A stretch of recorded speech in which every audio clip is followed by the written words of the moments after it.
This call is now being recorded. Bom, pessoal, na aula passada, então, a gente trabalhou as métricas, né, no controle da manutenção, que são os indicadores, e hoje a gente vai pegar um exemplo, um caso para poder ilustrar a utilização desses indicadores, né? Deixa só eu colocar.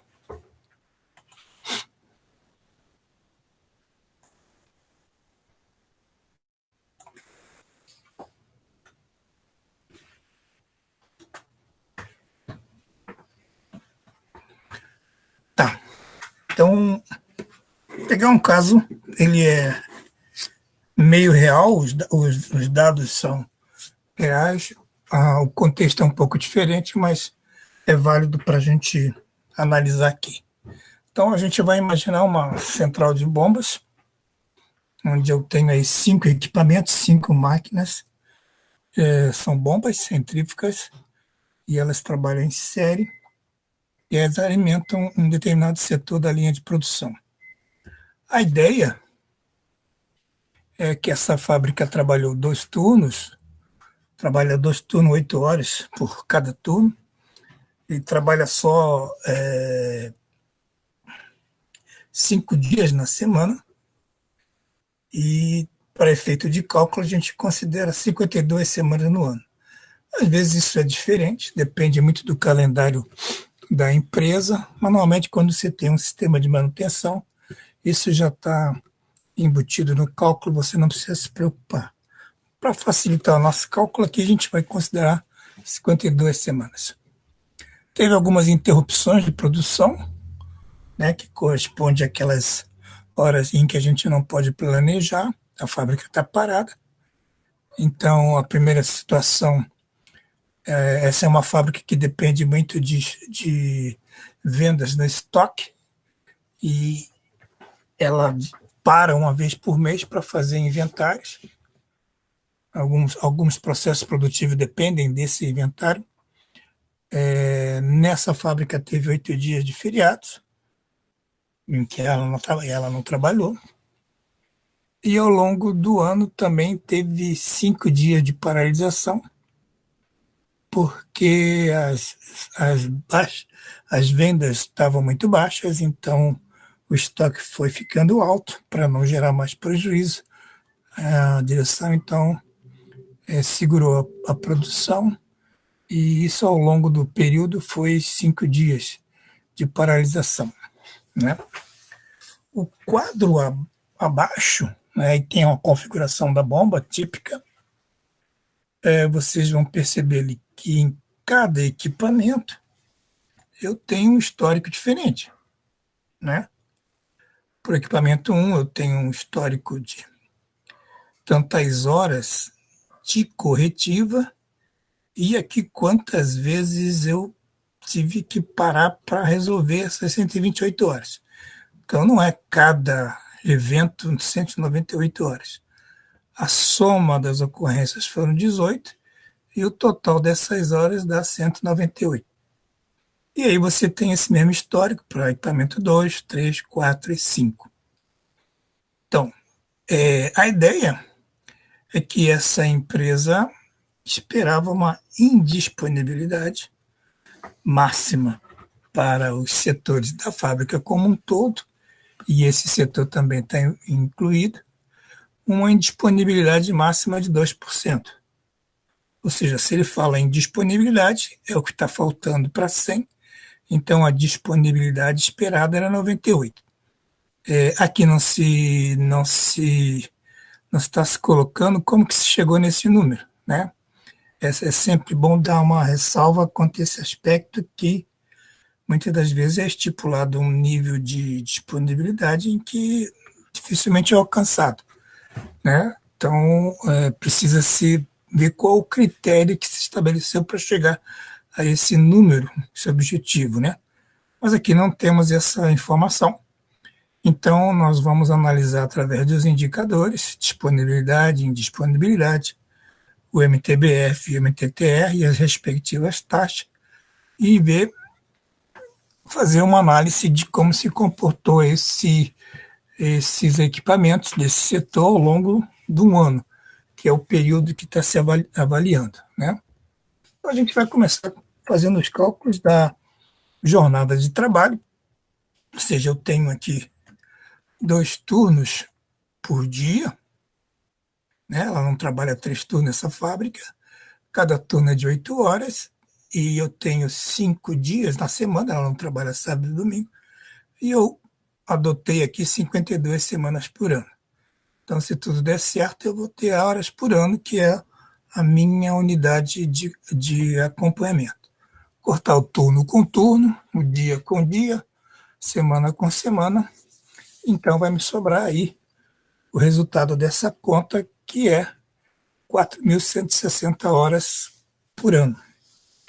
Lembrando ali nossa memória de cálculo, isso aí é o máximo que cada máquina poderia trabalhar, ou seja, nenhuma máquina pode trabalhar mais do que isso. Essa é o tempo disponível, é o horário disponível de trabalho dela. Então, ela não vai poder trabalhar menos que isso. Acontece que a gente ilustrou lá, no contexto, que a fábrica não produziu em algumas situações. Por exemplo, a primeira situação mencionada era a questão dos inventários de estoque, né? Que uma vez por mês eles paravam.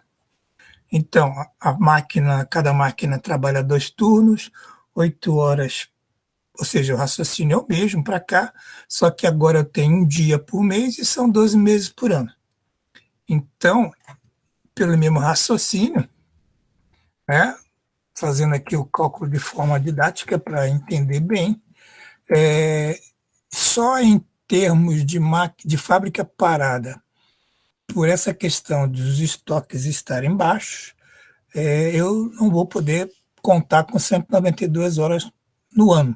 Então, a manutenção não tem nenhum problema nessas horas, porque a fábrica está parada, né? A mesma coisa ele vai fazer com as baixas vendas, que foram 5 dias direto no ano.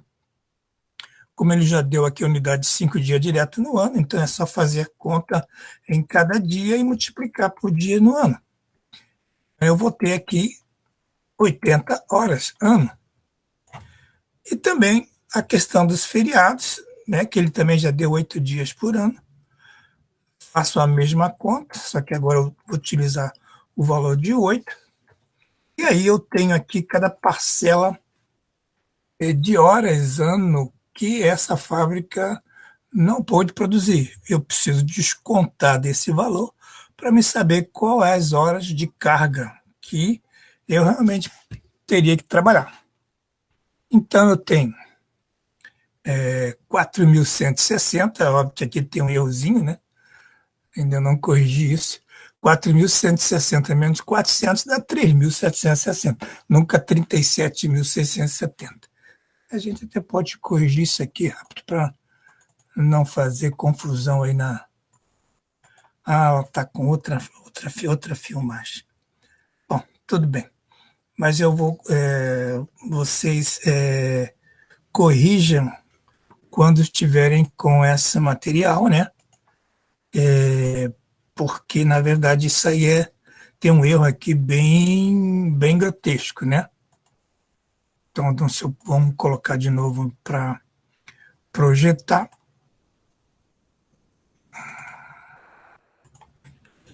Ok, vamos lá então.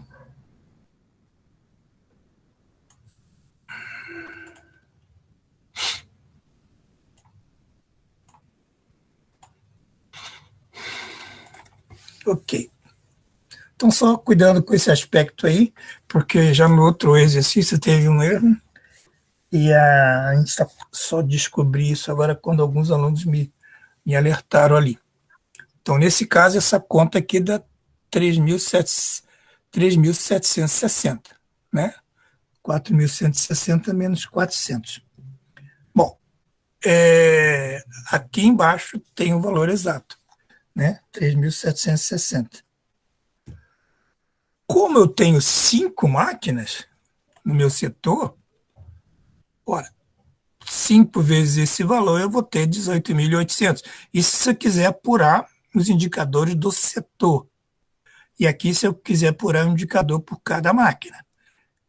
O que a gente está fazendo é calculando quanto que uma bomba daquela, num período de um ano, teria que trabalhar descontando os períodos em que a fábrica estava parada. Isso é o que ela teria que trabalhar.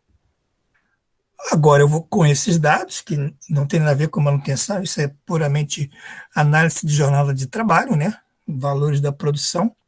Nós vamos analisar agora, começar a calcular os dados de manutenção. Um exemplo, pegar uma máquina e esse cálculo pode servir para todas as 5 máquinas, só muda aí a questão dos históricos, né?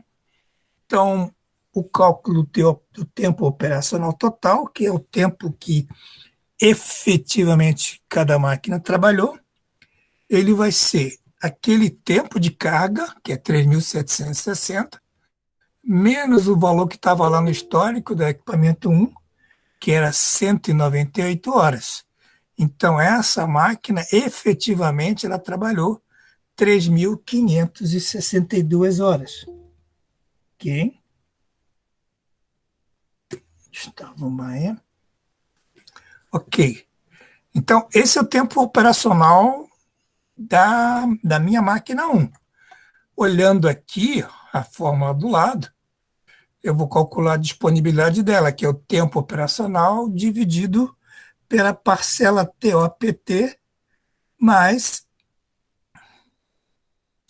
tempo de reparo, né? TOPT mais tempo de reparo. Essa conta vai me dar o valor da disponibilidade. Então, vamos fazer essa conta aqui do lado. TOPT, eu tenho 3.562, eu acabei de calcular agora, dividido por o tempo de operacional mais o tempo de reparo, que nada mais é que esse 3.760, se eu diminuir ele aqui agora. Então, 3.562 dividido por 3.760, essa disponibilidade é 0,94734, que em percentual é um valor de 94,73% para essa máquina 1. Seguindo o raciocínio para o cálculo do MTBF, né, eu agora pego o tempo operacional total, que eu acabei de calcular anteriormente, 3.562, quantas falhas teve? Teve 18 ocorrências. Eu vou ter o MTBF de 197,88, 9 horas. Então, essa máquina, em média, funciona bem a cada aproximadamente 198 horas. Né? A taxa de falha, que é quanto que ela se degrada, e é um valor extremamente importante para o cálculo da confiabilidade, né? Ela é calculada através do inverso do MTBF. Então, esse equipamento ele vai se degradando ou se desgastando como se numa taxa de 0,005053 falhas por hora. Isso é um valor estatístico, né? Uma taxa é como se ele tivesse a cada hora tendo aquela quantidade de falhas ali. Bom, para o MTTR, a gente já viu, tem a fórmula aqui do lado, o tempo de reparo total, que foi 198 horas, dividido pela quantidade de reparos que eu tive, 18, então essa conta me dá que, em média, essa máquina 1 leva mais ou menos 11 horas para ser reparada, em média, né? E se eu, aplicando a fórmula da taxa de reparo, para saber quanto que essa máquina ela é mais ou menos fácil de ser reparada, a taxa de reparo é calculada sobre o inverso do MTTR, que acabamos de calcular ali, 1 sobre 11, quer dizer que essa máquina ela se repara, né, aproximadamente a uma taxa de 0,09091 reparos por hora. Com esses indicadores, né, eu fiz exemplo aqui da máquina 1, você pode pegar os dados para a máquina 2, 198 horas, ou pegar os dados da máquina 2, os dados da máquina 3, os dados da máquina 4, e assim sucessivamente, você vai repetir esse cálculo e vai chegar nos valores que estão colocados aqui nessa tabela. Então, que temos aqui os valores que a gente calculou aqui da máquina 1, os valores que a gente não calculou, mas se você colocar os valores 128 e 16 substituindo aqueles dois valores, você vai chegar nesse valor. E aqui também você pode até calcular qual é a disponibilidade da fábrica, que é a soma de todas as horas de carga de cada uma delas, mais tudo de perda que aconteceu na fábrica e mais tudo de falhas que ocorreu na fábrica, que somando dá 100 falhas, né? Bom, então aqui você tem já um quadro, uma realidade do que está acontecendo nas máquinas dessa fábrica. Então, colocando isso num gráfico, a meta da empresa estabelecida por algum critério que a gente não sabe qual foi, é de 98%. A gente vai observar que nenhuma máquina atingiu esse valor, né? O que a gente começa a suspeitar se é possível essa meta para esse setor. Talvez seja uma meta ousada, né? Mas essa é a meta estabelecida. O, o valor aqui no canto, que é o valor da fábrica, né? Se a gente colocar ele nessa segunda linha traçada ali, eu posso perceber uma outra realidade. Se a nossa meta do setor fosse o resultado da fábrica, a gente pode dizer que duas máquinas estariam boas, né? E as outras três máquinas estão muito ruins, sendo que a máquina 5, né? Por esse gráfico, a máquina 5 é a máquina que tem a menor disponibilidade de todas, né? Muito baixo. Mesmo eu abaixando essa meta da empresa, que é 98 para 94, essa máquina 5 está muito abaixo, né? Bom, analisando ainda então, porque não vamos esquecer que nós temos que analisar para a empresa que estabeleceu uma meta de 98, o que está acontecendo e por quê, né? Qual o problema que está acontecendo na máquina. Então, nós vamos lá. Dos resultados que a gente analisou, a gente viu que era esperado 18.800 horas, foi realizado isso, claro, porque eram as horas de carga, né? A marcada. Se esperava um 2% máximo de falha, na verdade a gente conseguiu 6,15% de falha, mais de três vezes o esperado. Se esperava um tempo operacional total no setor de 18.424 e a gente conseguiu só 17.644. Ou seja, nós temos aí a mais aproximadamente 780 horas, né, acima do que se esperava para essa fábrica. E isso, se a gente transformar isso, sabendo que a jornada de trabalho deles é 16 horas por dia, é quase que dizer que a fábrica está parada há 48,75 dias. Isso é um valor absurdo, né? Para a produção é um valor muito, muito alto. Aquilo que eu falei para vocês, que talvez essa meta foi bastante otimista, não temos como analisar agora O primeiro gráfico que nos chama a atenção, parece que nenhuma bomba conseguiu alcançar aquele indicador. Então, a gente tem que analisar isso, esses desempenhos, para poder entender qual é o comportamento de cada equipamento e poder dar uma resposta para a direção. Então, vamos ver as máquinas que têm maiores problemas de confiabilidade. A gente sabe, a gente viu na tela passada, na aula passada, que confiabilidade tem a ver com número de falhas. Um projeto com maior número de falhas, sem dúvida, é um projeto com menos confiabilidade. E, por outro lado, uma máquina que tem menos falhas, sem dúvida, é uma máquina que tende a ser mais confiável. E como são todas as máquinas iguais, a gente pode fazer essa comparação.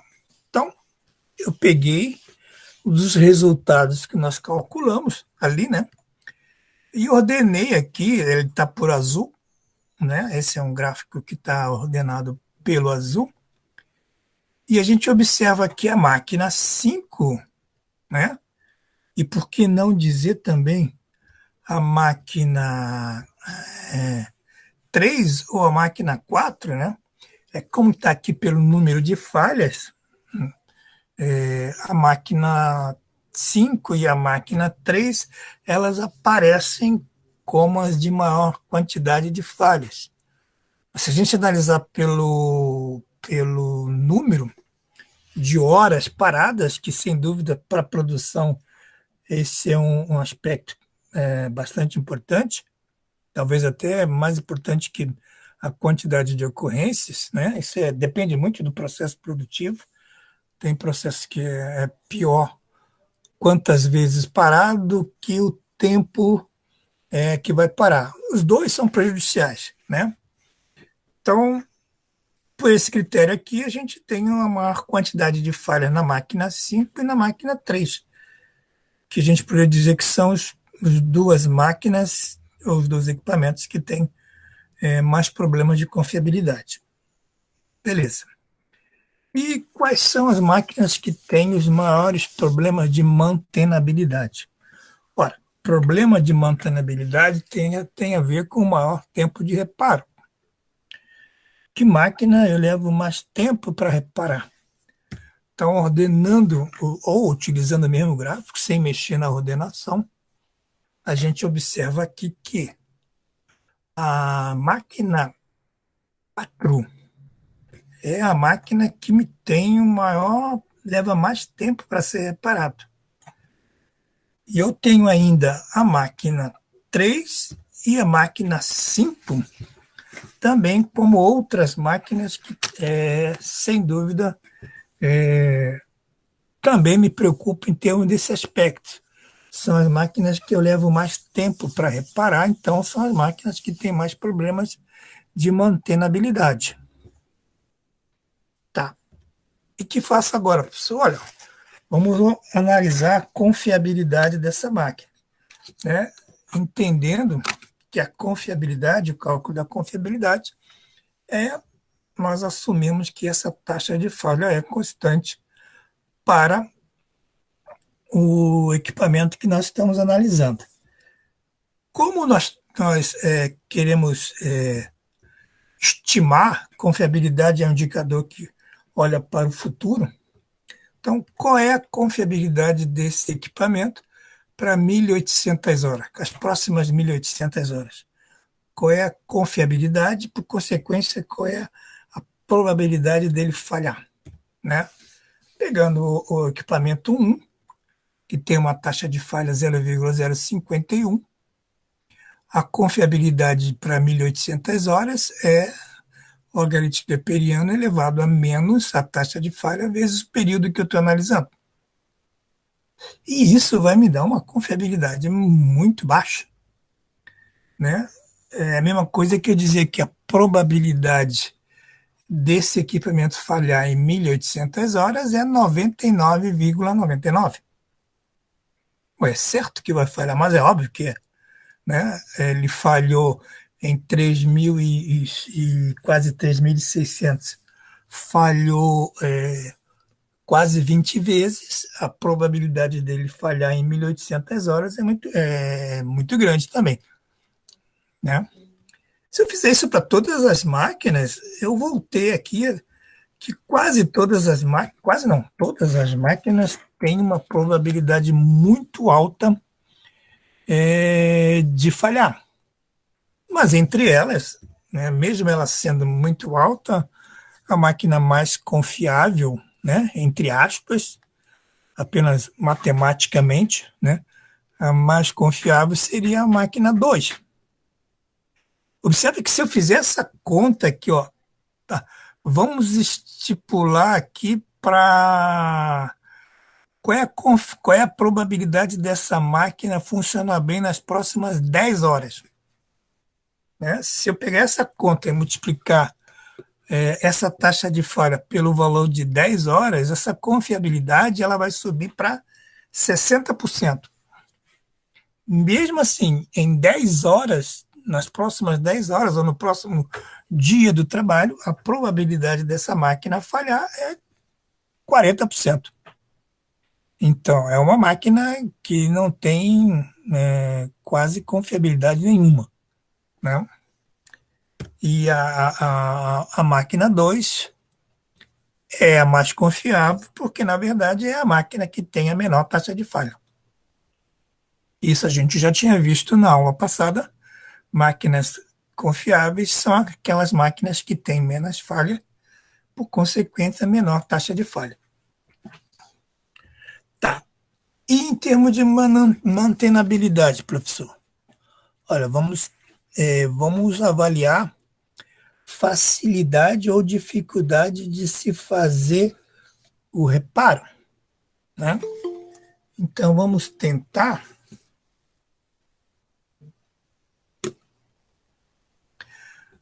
avaliar isso através do cálculo da mantenabilidade. Eu tenho aqui os tempos médios de reparo de cada máquina, cada equipamento. E vamos colocar aqui, vamos avaliar a probabilidade para um reparo de 11 horas. Estipulei um prazo de 11 horas, podemos fazer outros prazos, só para ter uma referência para a gente poder comparar a facilidade ou a dificuldade de cada um.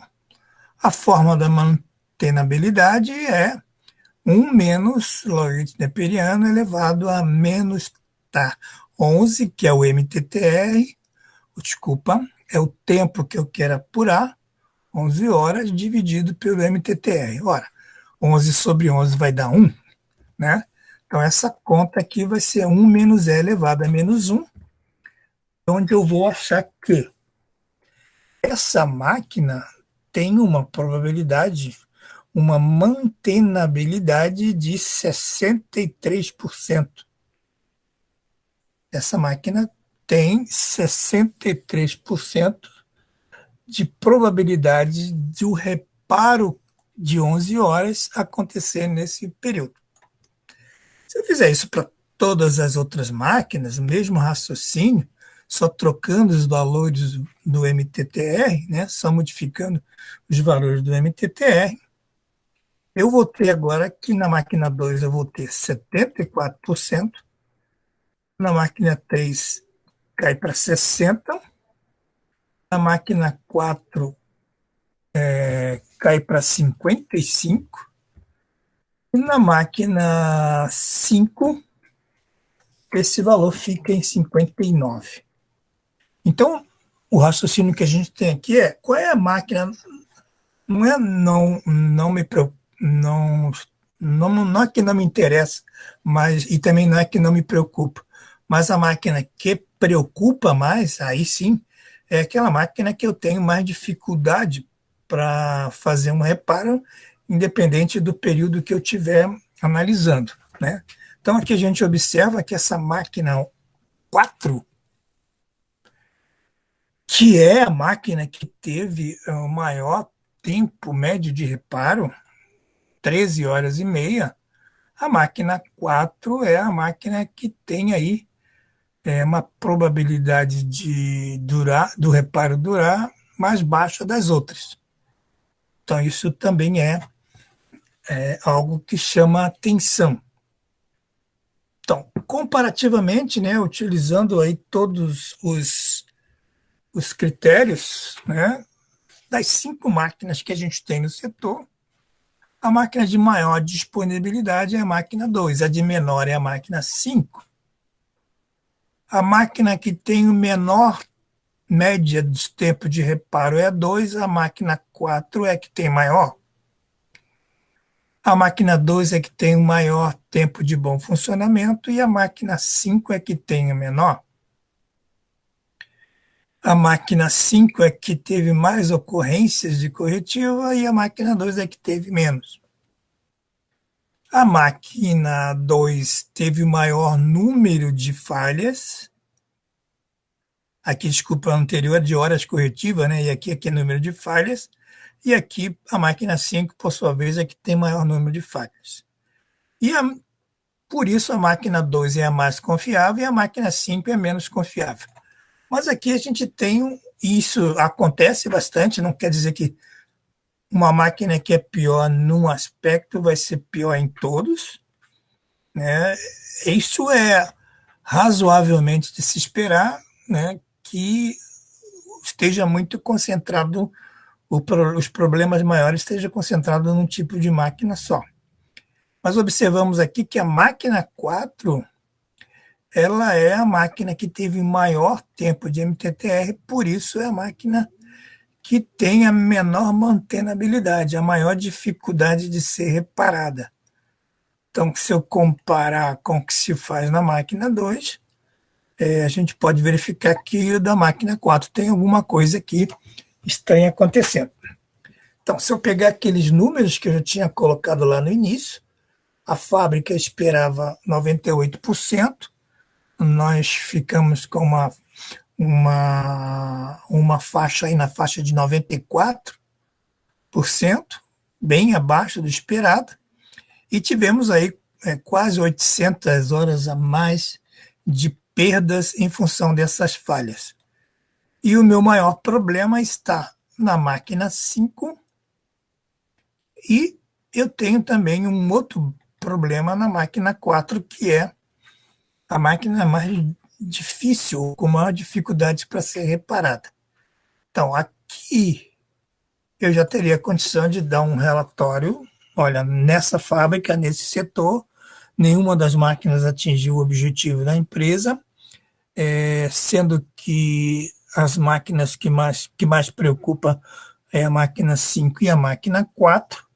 Essa máquina 5 e máquina 4, agora, então, nós teríamos que analisar as falhas que ocorreram nessas máquinas para a gente tentar entender qual é o problema, o que está levando a fazer com que essa máquina não consiga atingir, ou pelo menos ficar próximo do indicador da máquina 2, né? Se não chegarmos ali se não chegarmos ali no valor da máquina 2, pelo menos, se não chegarmos em 98, pelo menos chegamos próximo ao valor da máquina 2. Então, com os indicadores, o gestor de manutenção, aqui a gente está falando de 5 máquinas, né?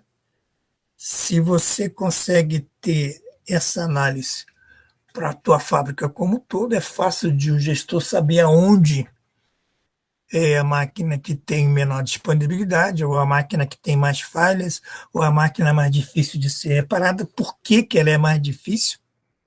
Por que essa máquina aqui, que é igual a essa, ela é mais difícil de ser reparada? O que acontece aqui que não acontece aqui, né? Então, aí você tem como colocar a tua equipe para trabalhar e analisar e aproveitar o que é de bom que tem numa e fazer na outra. Padronizar os serviços, padronizar os acessos, padronizar as peças trocadas, ou seja, fazer com que esse número se eleve e eu tenha menos problemas. Então, os indicadores, eles são chaves importantes para essa análise que deve ser feita pelo setor de manutenção para responder essa questão aí do que é mais crítico ou menos crítico, por que chegamos ou por que não chegamos naquele indicador. Então, esse exemplo que nós colocamos aqui é um exemplo onde você pode, através desses indicadores, analisar essa performance e é uma ferramenta de gestão da manutenção. Nós temos outras ferramentas que podem ser utilizadas. E a gente vai colocar aqui agora, né, uma segunda ferramenta, também nessa mesma linha aí dos indicadores, né? Nós vimos lá na aula passada, vocês podem recordar o material e dar uma olhadinha, que eu tenho indicadores em diversas frentes. Eu tenho indicadores técnicos, que são aqueles que a gente acabou de olhar, tem indicadores de financeiros, que tem a ver com o orçamento de manutenção, a gente também vai olhar aí, né, vai dar uma olhadinha neles. Nós temos indicadores que têm a ver com a qualidade, nós temos indicadores que têm a ver com o acompanhamento do planejamento e se ele está sendo cumprido, se ele está atendido. Nós temos aí uma família ou uma possibilidade grande de utilizarmos vários indicadores. Nós vamos olhar agora um indicador que é fundamental na gestão da equipe, no desempenho da performance da equipe, que é o backlog, né? O que é o backlog? Olha, o backlog é um indicador de tempo, antes de mais nada, né? Então, o resultado vai ser um valor em uma unidade de tempo. Por que ele é usado na gestão de manutenção? Olha, porque através desse indicador, eu consigo avaliar qual é o acúmulo de atividades que estão pendentes de finalização. Ou seja, quantos serviços eu ainda tenho que concluir, né? Então, é uma maneira de você avaliar o acúmulo de atividades pendentes de finalização. Então, imagine que só para tentar ilustrar um pouco melhor a figura, se você, em determinado momento, fecha a oficina de manutenção, né? E enquanto a equipe está trabalhando lá fora, está trabalhando lá dentro da oficina para trabalhar, para dar conta dos serviços, a resposta e a pergunta e a resposta é: por quanto tempo, se a minha equipe trabalhar, ela levaria para finalizar todas as pendências que estão ali na oficina de manutenção? A resposta para isso é o backlog, né? Essa é a resposta para a pergunta. Ou seja, o nosso backlog é a nossa, que eu digo, é a carteira de serviços de um setor de manutenção, que a gente já viu lá que tem demandas vindas de corretivas, de preventivas, de preditivas, de inspeções, de melhorias, de serviço de lubrificações, de instalações, enfim, todas essas possibilidades de ação de manutenção compõem a nossa carteira de serviço, coisas que a manutenção pode fazer, né?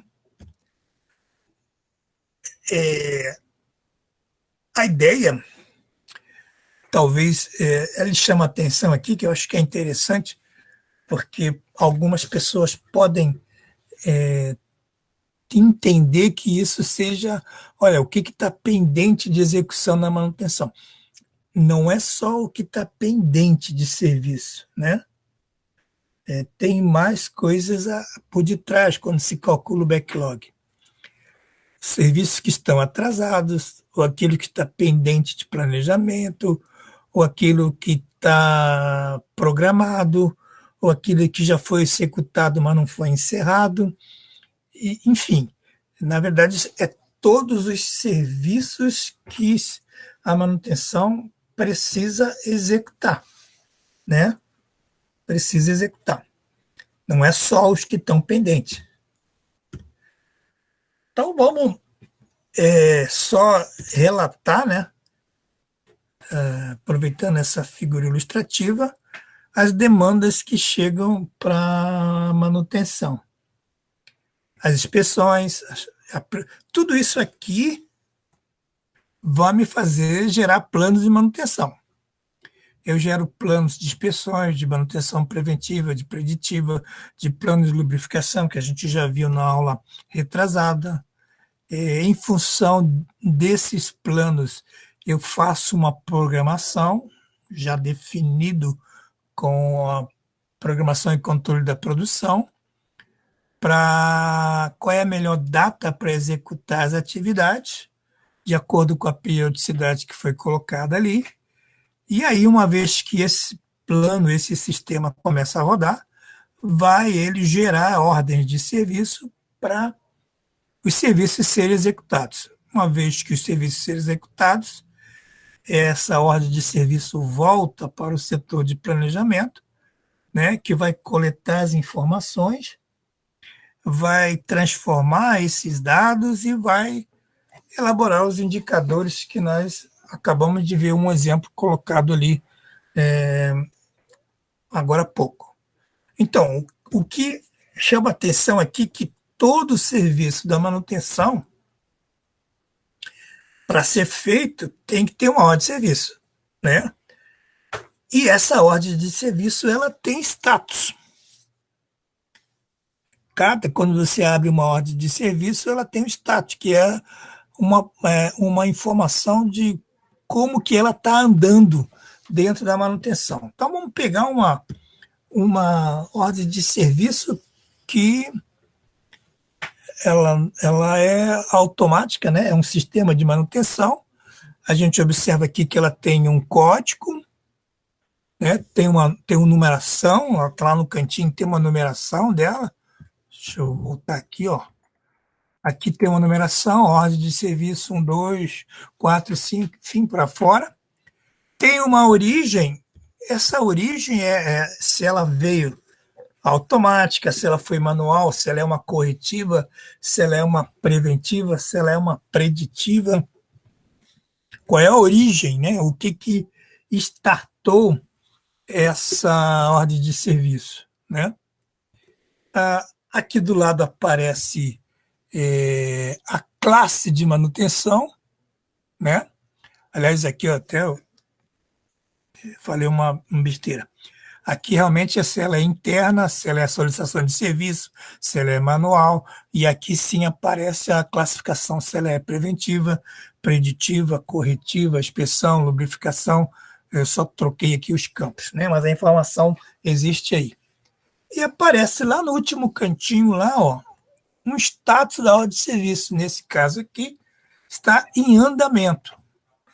Mas quais os status que tem, professor? Olha, os status possíveis, você pode planejar uma ordem de serviço, é aquela que nós tivemos, vocês trabalharam com um modelo ali de planejamento, onde nós colocamos ali naquele modelo quais as ações que eu planejo executar naquele equipamento. Então, isso é um planejamento. Mas enquanto eu estou fazendo aquilo, eu vou cadastrar aquilo dentro de um sistema, uma por uma, né? E cada linha tem que ser uma ordem de serviço, tem que ser uma ação. Eu não posso colocar numa mesma linha 3, 4 ações, porque aí eu vou fazer uma confusão para quem está colocando o plano dentro do sistema, né? Então, enquanto eu estiver nessa fase, eu planejo. A partir do momento que eu planejei todas elas, e ela está ali com o status de planejada, eu vou lá no sistema e coloco uma data de início, né? Olha, não sei se vocês conseguem ver aqui, data e hora início do tempo que vai ser startado o sistema. A partir dessa data, né, essa ordem de serviço, então, passa a ser programada.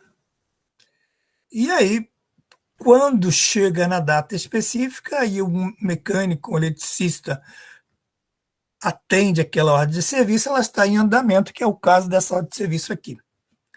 Se ela ficou suspensa ou pendente de alguma falta de material, falta de mão de obra, atraso da produção, liberação da máquina, enfim, ela pode ficar suspensa ou pendente em função de alguma situação que foge ao controle da manutenção. E aí o status dela, ela fica parada, pendente. Ou ela pode ter sido toda executada, ela toda delineada, toda executada, mas ainda não foi dado baixa no sistema, ela está executada, mas não encerrada, né? Que uma diferença grande.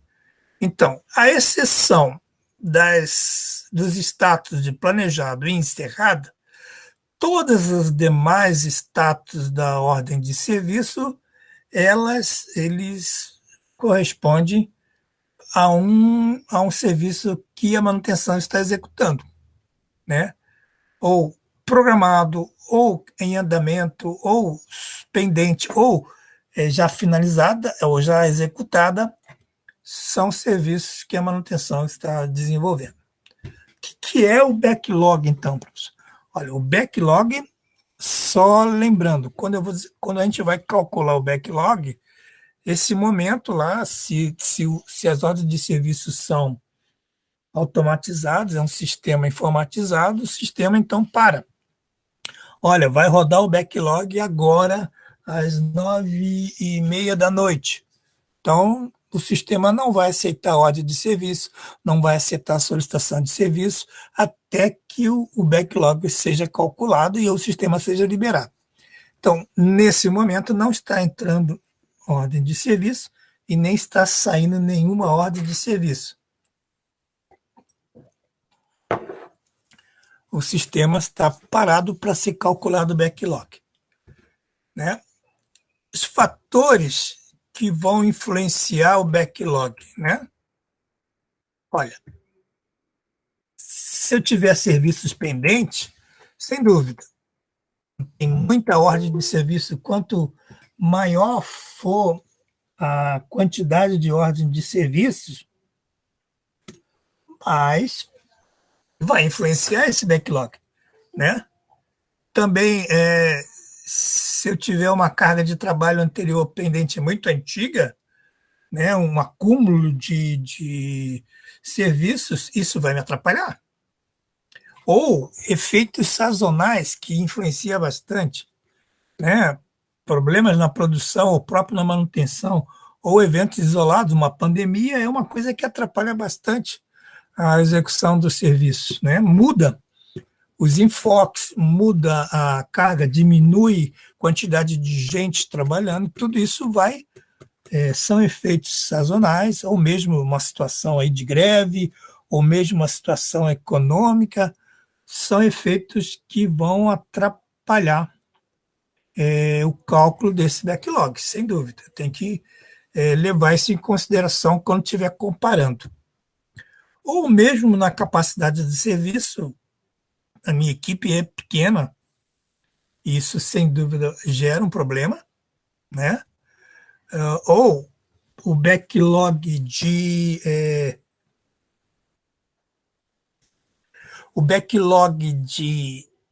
elétrica, né? É diferente, sei lá, o dobro do backlog de mecânica, da equipe de mecânica. Mas porque a característica do serviço da elétrica é diferente, ou o contrário, né? O backlog da mecânica é o dobro da elétrica. Tem mais dificuldade para acessar, tem mais dificuldade para conseguir os materiais, trocar, enfim. A especialidade ela vai influenciar. Se eu tenho muitas pessoas em férias, absenteísmo é faltas, doenças, casamento, o cara jogou bola no final de semana, quebrou a perna, não veio trabalhar. Todas essas ocorrências, se eu tiver muitas ocorrências, vai influenciar no tamanho da equipe. E aí a capacidade de eu realizar o serviço vai ser prejudicada. Ou, meu quadro é de 10 mecânicos, mas só tem 8, e a empresa não quer contratar mais 2. Ela disse que, olha, no momento não vai contratar nada, né? Então, eu não posso contar com esses 2, na verdade é menos 2, né? E o fator de produtividade, que esse, sem dúvida, é um dos maiores problemas ou dificuldades que uma empresa tem. A gente já vai falar melhor sobre ele lá na frente. Mas, de modo geral, o backlog tem essa composição. Tudo de serviço, né? Tudo de serviço que eu tenho pendente, dividido por essa capacidade de serviço que a minha equipe pode realizar, vezes esse fator de produtividade, né? É um item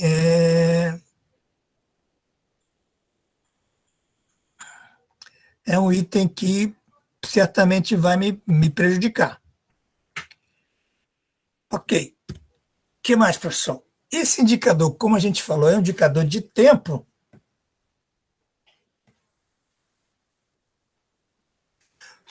Como é um indicador de tempo, ele vai ser expresso ou em minutos, ou em horas, ou em dias, em semanas, né? Ou em meses.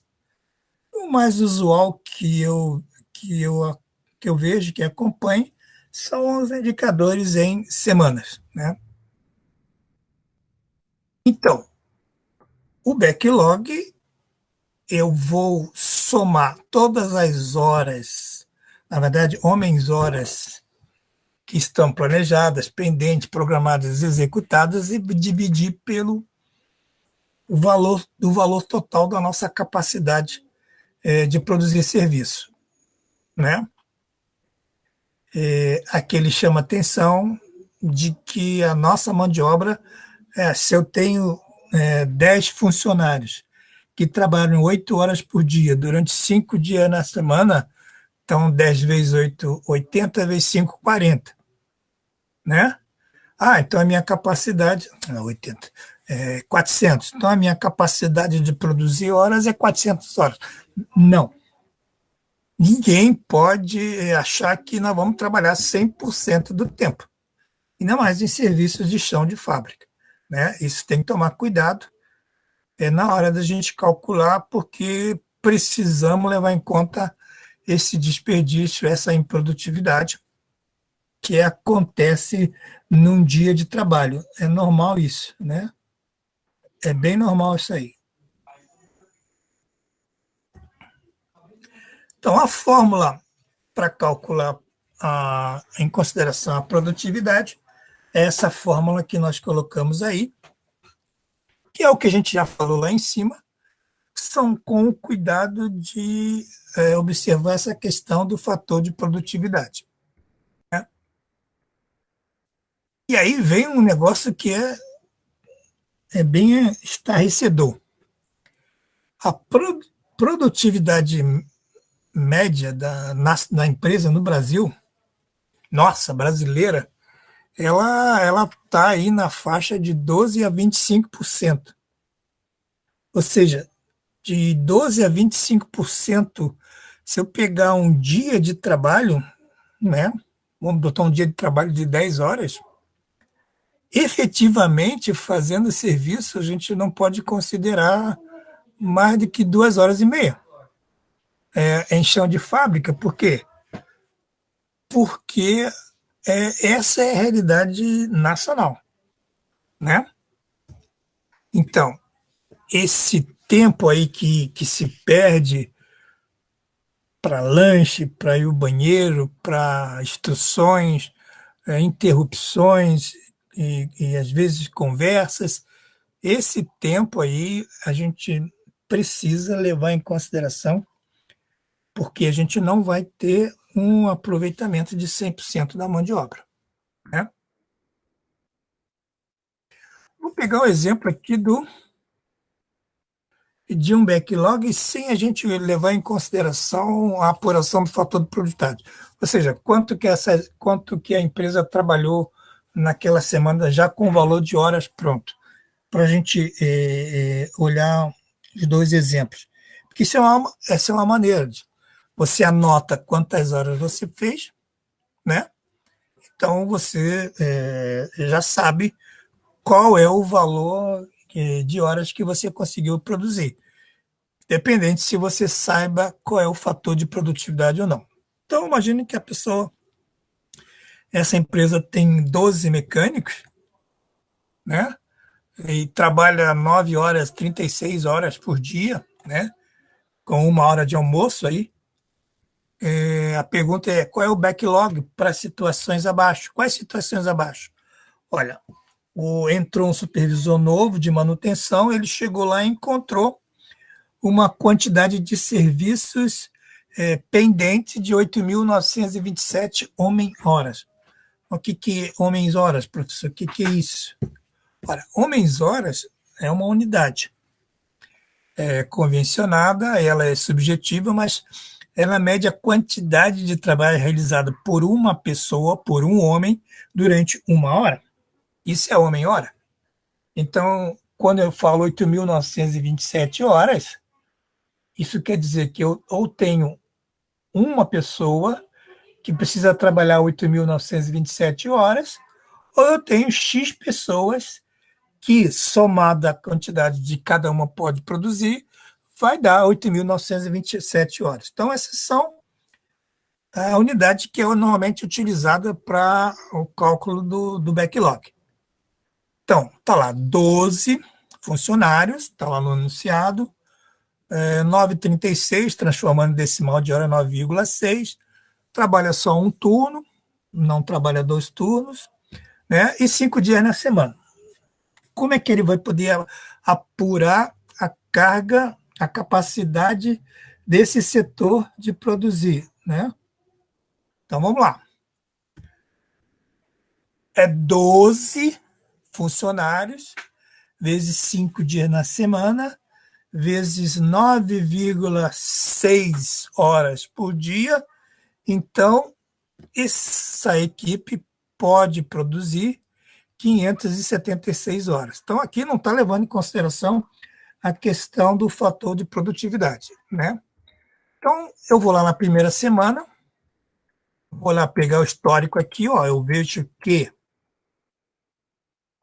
entrou 772 homem-horas de serviço, eu consegui fazer 483, então o meu saldo, eu não dei conta da quantidade de serviço que entrou, então eu vou ter que somar esse saldo ao que já existia. Então a minha pendência, em vez de 8.927, passou a ser 9.216. Como a minha equipe, sem o fator de produtividade, consegue produzir 576 horas, né? O backlog vai dar 16. 9.216 dividido por 576 é o que nós colocamos. Opa, é o que nós colocamos aqui. 16.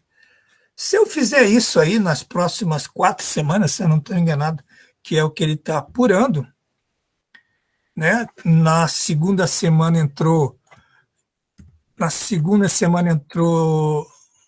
540 horas, eu consegui fazer mais serviço, então vai diminuir. de 9.216 caiu para 9.146. Na terceira semana eu também consegui fazer mais do que entrou, então diminuiu, e assim foi até na quarta semana. Então isso é feito uma vez por semana, naquele período em que os ordens de serviço são paralisados. E aí eu tenho aqui o comportamento do backlog semanal, né? E a gente pode colocar isso num gráfico, né? Ou seja, a gente percebe que ao longo dessas 4 semanas essa curva começou a ter um comportamento de descida, uma leve descida, né? Isso preocupa? Sim, preocupa porque e quanto mais essa queda, pior, mas pode chegar um momento em que isso aqui pode ser zero. E aí eu botei a equipe ociosa. E isso não é bom para nenhum setor de manutenção. Mantenedor ocioso é sinal de demissão, né? Equipe de manutenção parada vai ser demitida. Não precisa ter funcionário, né? Então, agora vamos olhar a importância do fator de produtividade, porque isso depende do gestor, do responsável ter essa ideia. Mas como é que ele vai ter essa ideia desse fator, professor? Olha, ele vai, de alguma forma, poder conseguir apurar isso em cima do, dos próprios serviços que são realizados pela equipe. Então, vamos supor que ele, para a gente ilustrar melhor, ele encontrou uma carteira de serviços que tinha necessidade de 120 horas de serviços já planejados. Já teria 50 homem-horas de serviços pendentes, estão atrasados. Tem 250 homem-horas de serviços que já foram programados, né? Ainda não começaram, mas estão programados. E tem 120 horas de serviço que já foi executado, mas a ordem de serviço ainda não encerrou, né? Não conseguiu encerrar no sistema. Então, eu preciso também contabilizar. Beleza. Qual quantidade de pessoas? Só para ter a mesma comparação. Tem 12 pessoas, tem 12 mecânicos, eletricistas, o que for na minha equipe. Trabalha também no horário administrativo, uma hora de almoço, 9h36. Só que apurou, o setor já tinha esse acompanhamento, anotou isso numa planilha todo dia, quando o mecânico vai lá, faz o serviço e anota quantas horas ele trabalhou, tudo isso ele já tinha isso informado. Então, a produtividade dessa equipe é muito boa, inclusive, 31%. Equipe ótima, né? 31% do tempo diário ela consegue produzir, efetivamente produzir serviços de manutenção. Então, considerando o backlog, o cálculo com o fator de produtividade, eu vou somar todos esses tempos de serviços que eu tenho, que estão pendentes ou que eu preciso fazer, vou somar aquele meu tempo que é a capacidade da minha equipe trabalhar naquele regime de trabalho, vezes o fator de produtividade, que daquelas horas, só 31% efetivamente eles vão trabalhar em serviços de manutenção. Então, o backlog, nesse caso, cai para 3,85 semanas. Nós estamos trabalhando aqui em horas e horas por semana, né? Então, para me dar conta desse serviço aqui, que está na mão da manutenção para ser executado, eu precisaria ir aproximadamente 4 semanas para poder executar. Então, O backlog, ele mede, dá ao gestor uma ideia do volume do trabalho que está pendente para ser finalizado. Logo, eu consigo verificar se a minha equipe está sobrecarregada ou se ela está com tempo ocioso, e aí posso correr atrás. Por que minha equipe está ociosa? Não está chegando tanto serviço? Os setores pararam de mandar serviço para manutenção? Qual o que está acontecendo? Ou seja, esse é um indicador que chama a atenção do gestor do que está acontecendo na manutenção, não só para ele priorizar, como também ele descobrir oportunidades de serviço, né? Mas, pessoal, qual é o valor ideal para o backlog? Olha, ele dá um indicador, e isso aqui é só uma referência, né? Se você levar em consideração empresas que trabalham 24 horas por dia, 7 dias na semana, ou seja, full time, né? Eu trabalho full time, 24 por 7. Um backlog bom é considerado 3 a 4 semanas de serviços pendente. Ou seja, se ele tiver um backlog entre 3 e 4 semanas, é considerado um bom valor de backlog, né? Um bom valor de backlog é bastante considerado aí. Bom, vamos dar uma olhadinha nesse outro gráfico, porque ele dá um dimensionamento aqui para nós. Olha, essa faixa aqui pontilhada Primeiro vamos entender isso, né? Aqui é um gráfico de tempo, aqui é um gráfico do valor do backlog. Então, entre 3 e 4, né, se cair nessa faixa aqui, é considerado, pelo raciocínio dele, para uma empresa de 24/7, como um valor ótimo de backlog. Mas o que acontece quando o meu backlog tem esse comportamento aqui, ó? Ele sobe, né? Olha, quando há uma tendência de subir assim, exageradamente falando, subir para o infinito, né? Representa aí um total descontrole para a manutenção. Porque ou eu tenho muitas solicitações sendo aprovadas, está entrando serviço demais, nós estamos pegando muitos serviços que de repente nem é para pegar, ou está faltando mão de obra que não dá conta para fazer jus aos serviços que a gente está recebendo. Então, uma coisa ou outra. Ou nós estamos pegando serviço demais, mais do que a quantidade de serviços que nós podemos pegar, ou está entrando na mesma quantidade de serviço e está diminuindo a quantidade de mão de obra que eu tenho disponível para executar os serviços. Das duas formas, pode gerar esse resultado, e isso também é algo que preocupa. Como preocupa também essa questão de se a curva tem um comportamento que tem essa descendência, parecido com aquele exemplo que nós calculamos ali ser um fator de produtividade, mas menos acentuada, né? Aqui aparece uma queda mais acentuada, e aí realmente essa é a preocupação maior, porque se tender a zero, como está nesse exemplo aqui, né? O que acontece?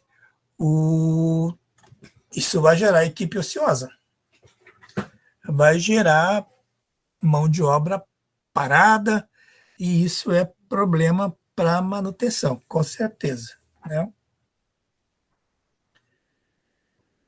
Então, esse indicador é um indicador bastante importante para o gestor para ter o controle da sua equipe, né? Para ter o controle do que está acontecendo com a sua equipe para frente, ou mesmo para trás, o que aconteceu, né?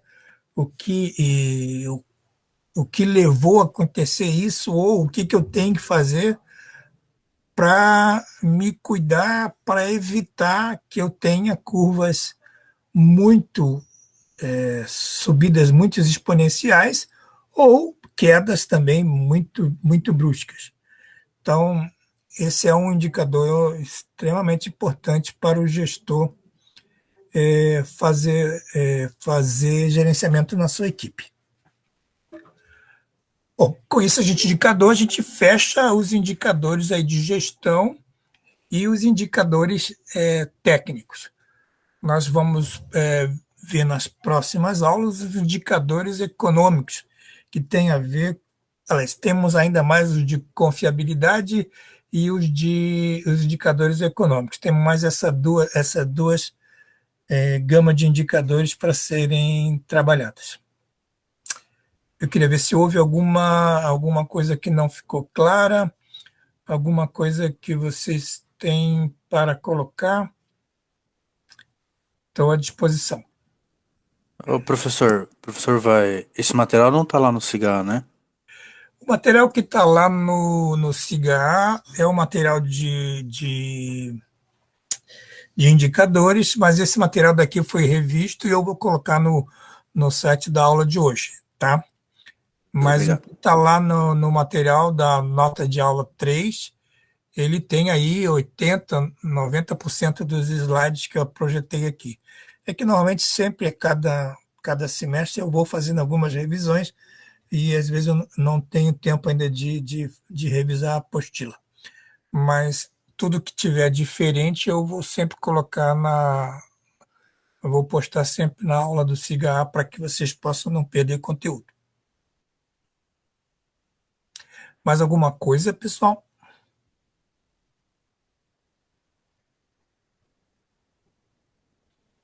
Não? Tá tranquilo? Então, assim, pessoal, o que eu tinha programado para hoje, eu não vou adiantar para não ter problemas, embora seja bem mais cedo, mas não tem problema. Isso não tem nenhum problema. A gente pode finalizar hoje um pouco mais cedo, sem crise.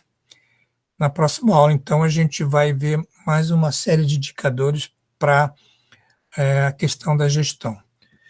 Fiquem atentos aí para a questão das atividades, né, que estão sendo feitas. Eu estou corrigindo a atividade 6, está me dando mais trabalho.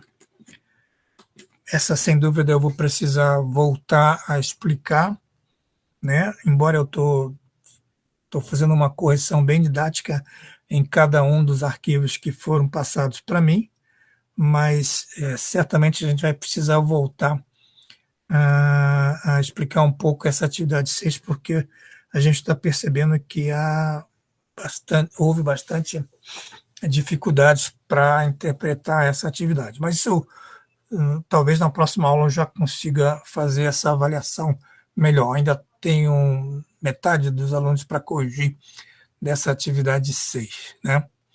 Mas fiquem atentos ainda, que eu não vou postar hoje, mas certamente já na semana que vem nós vamos estar postando uma atividade envolvendo a questão aí dos indicadores, né?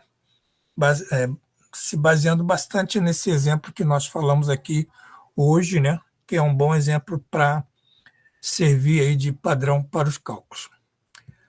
No mais, pessoal, uma boa semana para vocês, bom fim de semana, né? E a gente nos vê aí na segunda-feira. Professor, boa noite. Professor, boa noite. Boa noite. Boa noite, professor. Valeu. Boa noite.